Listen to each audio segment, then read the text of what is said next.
Radio Publique Africaine.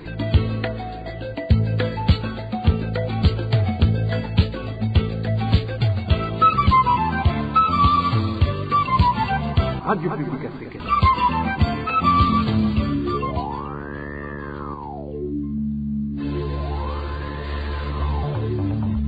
C'est le moment de suivre le journal parlé en français. À la présentation, Onésime Douchimakité. Nous sommes le dimanche 27 juin 2021. Bienvenue fidèles auditeurs, auditrices de la Radio Publique Africaine à ce rendez-vous d'information dont voici le sommaire.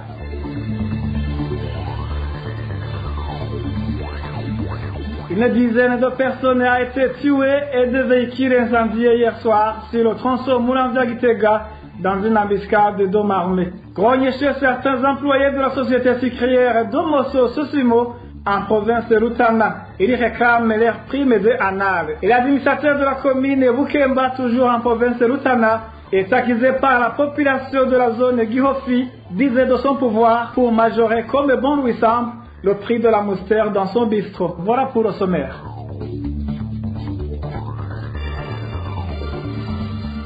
Je vous le disais dans le titre, une dizaine de personnes ont été tuées par balles et des véhicules ont été incendiés hier soir sur le tronçon Moulandia-Gitega. Ces personnes sont tombées dans une embuscade d'hommes armés non encore identifiés. Plus de détails avec Marie-Ange Irakode. Cette embuscade perpétrée par des individus armés non encore identifiés a eu lieu sur la colline Munanira, sur la route Gitega-Moulandia, plus précisément en commune d'Orutegama. Selon des informations en provenance de cette localité, ce groupe d'hommes armés a tiré sur des véhicules qui se dirigeaient vers la mairie de Bujumbura. Le groupe a par la suite incendié un véhicule de type Probox et un autre véhicule de type IAS. Jusqu'à présent, nous avons pu savoir que plus de 10 personnes ont été tuées, 10 autres ont été blessées. Les personnes blessées reçoivent actuellement des soins de santé dans différentes structures de santé à Muramvya, Kibimba, Kibuye et ailleurs. La police a également arrêté 2 personnes pour des raisons d'enquête. Le ministère de la Sécurité confirme sur son compte Twitter qu'il y a eu une embuscade dans cette localité à 20h, mais avec peu d'éclaircissements sur le bilan des dégâts. Cette embuscade de ce samedi est survenue après celle du 10 mai qui avait fait 8 morts et plusieurs blessés sur le même axe Gitega-Muramvya. En ce moment où l'insécurité persiste dans différentes localités du pays, la population indique ne pas savoir pourquoi ces tueries ne cessent alors que les instances de sécurité parlent toujours du début des enquêtes qui aboutissent à des arrestations. Ici, cette population fait allusion aux attaques survenues en province de Mwaro, Muramvya et Bujumbura durant les 4 derniers mois. C'est après que le porte-parole du ministère de la Sécurité a récemment déclaré que les enquêtes sont presque achevées. C'était au cours de la récente conférence publique des porte-paroles des ministères le vendredi dernier. Les enquêtes de la police sont presque terminées, car on a déjà arrêté 14 personnes sur l'attaque qui a eu lieu à Lusaka. Parmi elles, il y a 4 anciens militaires, et puis l'attaque de Muramvya, 12 personnes ont été arrêtées, dont 2 anciens membres de l'armée et un retraité policier. Concernant l'autre attaque de la mairie de Bujumbura, où des grenades ont été lancées au centre-ville, on a arrêté 3 personnes. La population demande au président de la République de donner la lumière sur le contexte sécuritaire du pays. Page politique sans transition, les promesses du chef de l'État quant à l'ouverture d'une nouvelle ère de la liberté de la presse n'ont été qu'illusionnistes. Les résultats des enquêtes sur terrain mises en exergue par le rapport de l'IDHB ce mercredi montrent que la presse burundaise est restée persécutée et emploie à la peur et à l'autocensure. Daniel Claire Ilatou va nous en dire plus. L'offensive de charme est lancée vers fin janvier 2021 par Évariste Ndayishimiye en direction des médias sous le slogan « Jamais sans les médias » n'a été qu'une pure manipulation qui ne visait qu'à tromper le public. Selon le rapport de l'IDHB de ce mercredi, les révélations de plusieurs journalistes œuvrant au pays soutiennent que la liberté de la presse n'existait pas en réalité au Burundi. En effet, malgré la libération de 4 journalistes d'Iwachu le 24 décembre 2020, les premiers signes d'un changement d'attitude du président envers les médias ont été contrebalancés le 2 février par la condamnation de 7 journalistes exilés à perpétuité, accusés d'avoir participé au coup d'État manqué de mai 2015, poursuit ce rapport. La décision de publier ce jugement 7 mois après qu'il a été rendu a gravement compromis la campagne des relations publiques du président envers les médias. Certains journalistes et autres observateurs ont interprété ce message contradictoire comme le signe d'un manque de consensus au sein du gouvernement. De plus, même si Évariste Ndayishimiye a déclaré qu'il soutenait une révision de certaines restrictions imposées aux médias, les professionnels des médias burundais font savoir que la seule réalisation effective a été la réouverture de la radio Bonesha FM en février 2021. Ces journalistes déplorent toutefois que les émissions de ces dernières ont une portée limitée. Même si le président a dit qu'il allait entamer une nouvelle page de l'histoire du Burundi, en ce qui concerne les médias, l'IDHB déplore qu'Évariste Ndayishimiye n'a reconnu ni la gravité ni l'impact à long terme des attaques de 2015 contre les journalistes. Selon toujours ce rapport, il n'y a pas eu non plus de procès s'agissant de rendre la justice pour certaines des violations atroces des droits humains commises contre les journalistes depuis 2015. Dans la disparition forcée du journaliste d'Iwachu, Jean Bigirimana, en juillet 2016, le maître du caméraman de la radio et télévision nationale, Christophe Nizabahidi, et de plusieurs membres de sa famille par la police en octobre 2015, ou la torture d'Esperas Ndikumana, ancien correspondant de Radio France Internationale et de l'agence France Presse au Burundi par le service de renseignement en août 2015. Le rapport Ndayishimiye en a après dénonce également la persécution du gouvernement burundais envers 3 stations de radio et de télévision en exil, Radio Publique Africaine RPA, Radio Inzamba et la télévision Renaissance. L'IDHB rapporte aussi l'autocensure des médias burundais qu'il qualifie de plus mortelle que la censure. Effectivement, la quasi-totalité des journalistes travaillant au Burundi n'osent pas rendre compte de sujets politiquement sensibles ou de thèmes qui pourraient être interprétés comme critiques à l'égard du gouvernement, selon l'IDHB. Comme l'ont déclaré beaucoup d'entre eux, le Conseil national de la communication convoque fréquemment les rédacteurs en chef afin de les réprimander pour une partialité présumée, un manque de patriotisme ou pour avoir publié des articles qui pourraient nuire aux efforts du président, indique l'IDHB. À titre illustratif, au moins, un média a été, au début de 2021, menacé de fermeture et réprimandé non seulement par le CNC, mais aussi par des membres de la présidence. De toute évidence, il est difficile de croire que le Burundi disposait des médias les plus dynamiques et audacieux de la région jusqu'à 2015. Des médias dont les journalistes enquêtaient régulièrement sur les violations des droits humains et les malversations du gouvernement, conclut l'IDHB. Merci à Danny Claire. Il a trouvé une vague courte pause et parle aux gouvernances. Je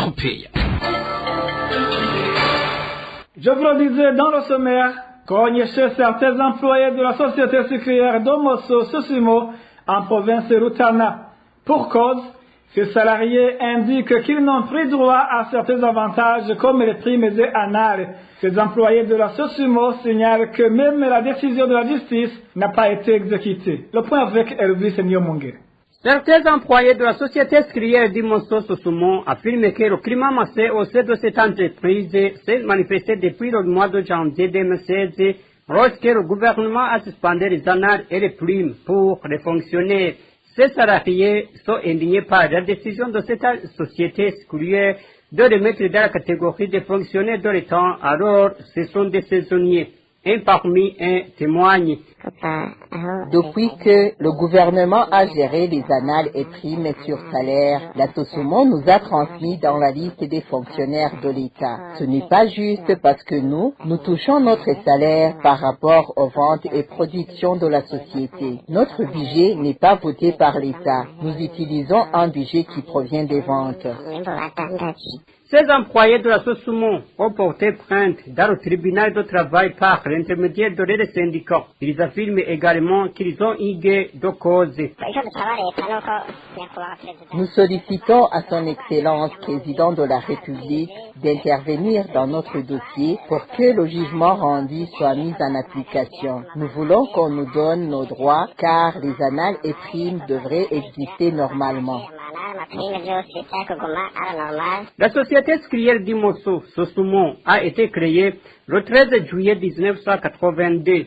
L'effectif du personnel de la Sosumo avoisine habituellement 600 salariés contractuels et 3000 saisonniers. Toujours en page gouvernance, le ministère de la fonction publique s'insurge contre le licenciement programmé de certains employés de la Braroudi. Lors de la conférence publique animée vendredi dernier par les porte-paroles de différentes institutions, Marie-Rosette Nizigimana, porte-parole du ministère de la fonction publique, a dit que le ministre suit de près ce dossier de licenciement jugé irrégulier. Suivez plutôt Marie-Rosette Nizigimana. kijyanye n'abakozi bakorera muri Brarudi bariko barirukanwa bidaciye mu mategeko. Sur la question des travailleurs de la Braroudi qui sont concernés par le licenciement abusif, le journaliste a précisé qu'ils sont au nombre de 73. C'est vrai que le ministère est informé, mais on ne savait pas encore le nombre de travailleurs concernés. Nous savons que la Braroudi est en train de se méconduire en licenciant irrégulièrement certains de ses travailleurs. Le ministère a mandaté l'inspection de travail pour qu'il puisse suivre de près ce dossier. On a même écrit à la Braroudi lui demandant de rompre avec cette pratique.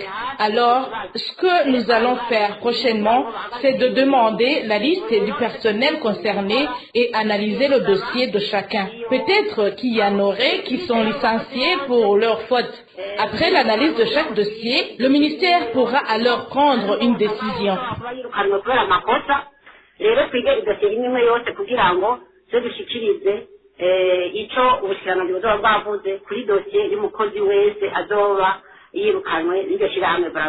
Marie-Rosette Nizigimana, porte-parole du ministère de la fonction publique, a été repris en français par Marie-Ange Ilakoze. Toujours à ce chapitre, le non-respect des prix de vente des véhicules de l'État et l'accroissement des indemnités kilométriques font partie des obstacles à la politique de charroi zéro. Le décret relatif à cette politique de réduction de la taille du charroi de l'État date de 2013. Le point avec Eroge Kwizera. L'un des facteurs qui ont rendu difficile la mise en application du décret sur le charroi zéro de 2013, c'est le non-respect de certaines dispositions, comme la diminution des dépenses du gouvernement dans le rapport administratif, surtout les dépenses du carburant. Il était nécessaire aussi que l'effectif des véhicules des différents ministères soit réduit. Par après, certains ministères se sont retrouvés avec 4 véhicules à leur disposition. Par conséquent, cela n'a fait qu'augmenter les indemnités kilométriques pour le reste des employés. Ce qui a fait qu'au lieu de diminuer les dépenses, ces derniers n'ont fait qu'augmenter plus qu'avant, comme le rapporte le journal Burundi Echo. L'autre élément qui a fait échouer la politique de charroi zéro, c'est la vente des véhicules de l'État. Alors que le décret précisait que les fonctionnaires de l'État pouvaient acheter ces véhicules à 50% du prix réel des véhicules, cela n'a pas été le cas. Cité par le Burundi Echo, l'Institut de développement économique du Burundi, IDEC en sigle, se demandait comment un véhicule de 150 millions pouvait être vendu à 20 millions. Le pire, c'est que les acheteurs vendaient à leur retour ces véhicules à un prix de l'eau supérieur à cette somme. Tout cela n'a fait que rendre impossible l'objectif du charroi zéro. De plus, les fonctionnaires de l'État qui avaient acheté ces véhicules devraient faire des paiements en tranches, mais cela aussi n'a pas été honoré selon le journal Burundi Echo. Les décideurs n'ont pas non plus suivi la mise en application du décret.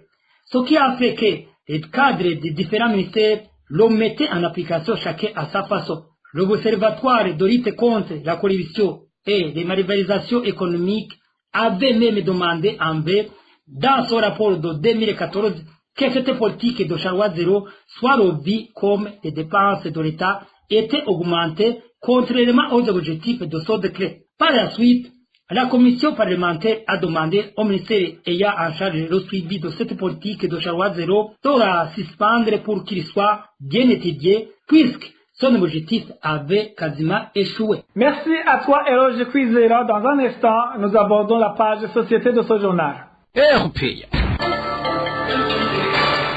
L'administrateur de la commune Bukemba en province de Rutana est accusé par la population de la zone Gihofi d'user de son pouvoir pour majorer comme bon lui semble le prix de la moustelle dans son bistrot. D'autres petits commerçants ont à leur tour haussé le prix de cette boisson. Le point avec Emmanuel Miungeko. Sur le bar du cercle de la Sosumo, 6 en zone Gihofi, loué par l'administrateur de la commune Bukemba, Françoise Twagirayezu, le prix d'une bouteille de la grande Amstel varie entre 2200 et 2300 francs, alors que le prix officiel est 2900 francs. Les citoyens de la zone Gihofi disent ne pas comprendre le pourquoi de cette hausse des prix au moment où le dépôt de la Braroudi se trouve à moins d'un mètre du bistrot en question. Depuis qu'elle a commencé à vendre des boissons au cercle de la Sosumo à la fin de l'année 2020 et avant même la hausse des prix des boissons par la Braroudi, au bar de Françoise Twagirayezu, administrateur communal de Bukemba, une bouteille d'Amstel se vendait à 2000 francs, tandis qu'ailleurs elle coûtait 1800 francs burundais. Après la hausse des prix par la Braroudi, elle a encore une fois haussé le prix de l'Amstel à 2200 voire 2300, mais nous savons que le prix normal officiel est de 1900 francs et le dépôt de la Braroudi se trouve à 1 mètre. Les petits commerçants en ont profité pour faire de même. C'est l'administrateur qui est à l'origine de cette hausse de prix. Pour le moment, les petits commerçants de la localité vont même jusqu'à vendre une bouteille d'Amstel à 2500 francs. Les consommateurs de ce produit demandent au gouverneur de la province de Rutana d'agir pour le respect des prix fixés par le gouvernement. Les autres petits commerçants vendent entre 2300 et 2500 francs la bouteille d'Amstel. Il n'y a pas de contrôle car ils imitent cette autorité administrative. Nous lançons un appel aux responsables de la province de Rutana de faire respecter les prix officiels car l'administrateur n'en est pas capable. La rédaction de la RPA a essayé de joindre Françoise Twagirayezu, administrateur de la commune Bukemba, mais elle n'a pas décroché son portable. Olivier Nibitanga, gouverneur de la province de Rutana, nous a quant à lui raccroché au nez juste après notre brève présentation. La pénurie des boissons de la Braroudi est due à une très forte soif que beaucoup de gens manifestent à l'approche de la saison sèche. Propos de Gloriose Nibarutaye, porte-parole du ministère du Commerce, du Transport et du Tourisme. C'était lors de la conférence animée par les porte-parole de différents ministères et institutions ce vendredi. Vous savez que la société Braroudi produit des boissons suffisantes, mais ces jours-ci, il s'observe une demande très remarquable de ces boissons, car les gens ont une extrême soif suite à la saison sèche qui s'annonce. C'est pourquoi il y a pénurie de ces boissons. La Braroudi a un projet d'étendre ses activités afin de pouvoir satisfaire la population.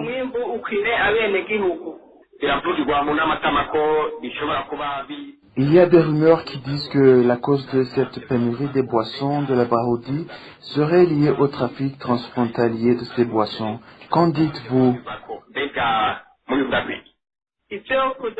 Sur cette question, si vous avez des preuves de ce trafic transfrontalier des boissons de la Braroudi, venez nous signaler afin que des institutions habilitées prennent des sanctions pour ces gens.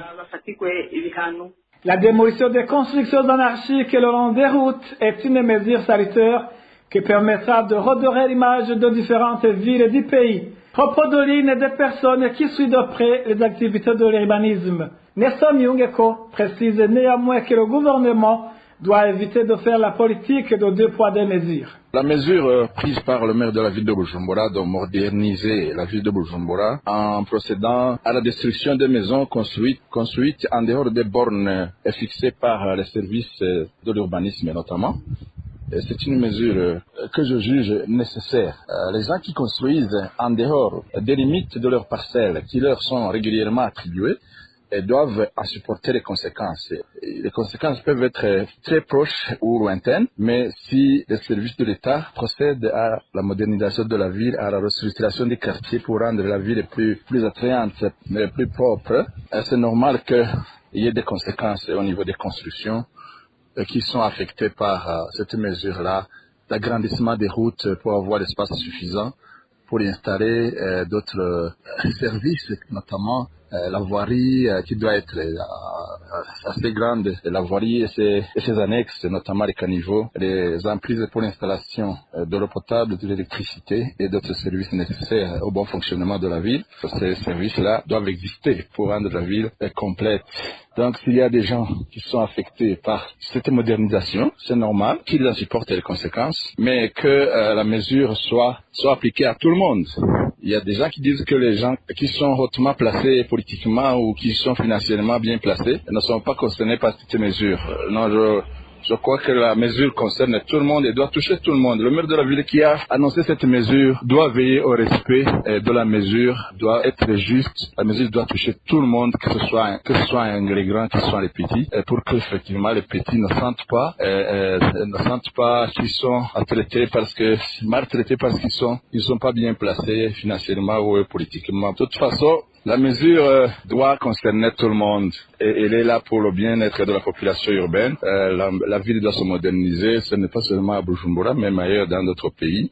Ça se fait, mais quand les bornes sont respectées et qu'il y a des parties de la parcelle qui sont touchées par la mesure, les propriétaires doivent avoir une indemnisation préalable et équitable avant que l'État n'y installe ses services. Le boulevard lieutenant-général Adolphe Nshimirimana, qui part du rond-point des Nations Unies jusqu'aux zones Buterere et Kinama, est presque impraticable à cause des nids de poules.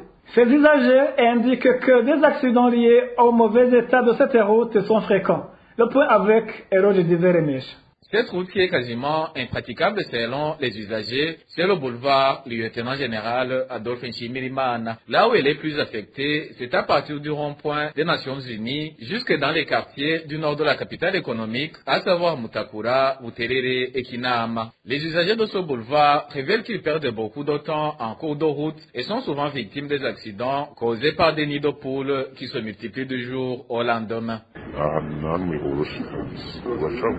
Cette route est presque totalement endommagée. Rien ne montre qu'elle était goudronnée sauf un petit espace de quelques mètres au niveau du Kangagara. Des cas d'accidents sont également nombreux à cause des nids de poules qui se creusent au milieu de cette route depuis le marché de Kotebu en passant par la dorsale de Mutakura jusqu'à Kinama. Ceux qui prennent des voitures ou taxis pour se déplacer indiquent qu'ils ont du mal à trouver des conducteurs qui acceptent de prendre cette route endommagée. Celui qui accepte exige une somme colossale, comme l'indique cet habitant du quartier Mutakura. Lorsqu'on est en ville, il est vraiment difficile d'avoir un taxi qui accepte de prendre la direction de Mutakura. Et ceux qui acceptent exigent beaucoup d'argent pour s'y rendre. Il y a d'autres qui ne connaissent pas cet endroit et dès qu'ils y arrivent, commencent à se chamailler avec leurs clients. C'est vraiment un problème sérieux qui doit nécessairement trouver une solution. Les habitants des quartiers des alentours de cette route font savoir que les petits travaux de réhabilitation de cette route qui se faisaient pendant les travaux communautaires sont impossibles aujourd'hui parce qu'elle est trop endommagée et nécessite l'utilisation des tracteurs. À ce propos, la rédaction de la RPA a essayé de joindre Jimmy Atungimana, le maire de la ville de Bujumbura, sans y parvenir. Eh bien, merci à toi, Eroge Diveremish. Merci, mesdames et messieurs, de nous avoir prêté oreille attentive. Et c'est parti que prend fait cette édition. À la présentation, c'était Onésime de Chimaguizé. À la prochaine.